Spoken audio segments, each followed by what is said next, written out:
السلام عليكم الاخوان. واش شفتوا شنو وقع البارح في الكامب نو؟ غير باش نشرح بعدا الناس اللي ما عارفينش بطبيعه الحال، هذا الملعب يلاه تخسروا عليه مبالغ اللي هي كبيره باش تم الصيانه ديالو من جديد، باش يكبروا ليه الطاقه الاستيعابيه ديالو. غيولي يهز 105 الف متفرج، وهو واحد من الملاعب اللي غيستضيفوا المباريات ديال كاس العالم 2030 اللي غيجمع ما بين المغرب واسبانيا والبرتغال. صراحه كيفشل في اول تجربه ليه او اول اختبار ليه تحت الامطار. وكنشوفوا الاخوان في الفيديو ان الامطار ما نازلينش في شي بلاصه اللي هي عاديه، واخا ديك البلاصه اللي عاديه ما خصوش ينزل فيها، ولكن كوميم ماشي بحال هاد البلاصه اللي حساسه، بلاصه اللي فيها الماتيريال ديال الصحافه، فيها المذيعين. كيف ما كتشوفوا راه داكشي كارثه الاخوان. اجي نشوفوا واحد الفيديوهات اخرين.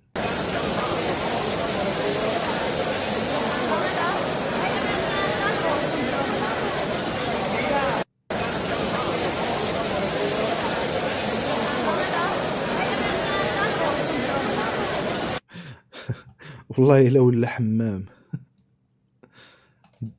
Pues así salimos del Camp Nou, o sea, el agua llega casi hasta los tobillos. Ha caído el diluvio universal, o sea, muy heavy. Pues así salimos del اجي نوريكم الاخوان شحال خسروا عليه ديال الفلوس.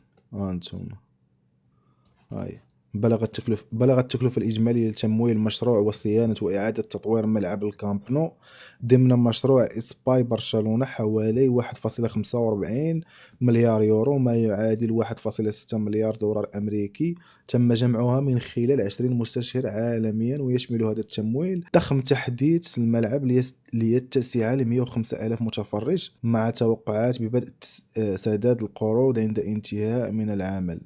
يعني غير مسلفين دوك الفلوس من مستشهرين وغادي يرجعوهم ليهم بطبيعه الحال.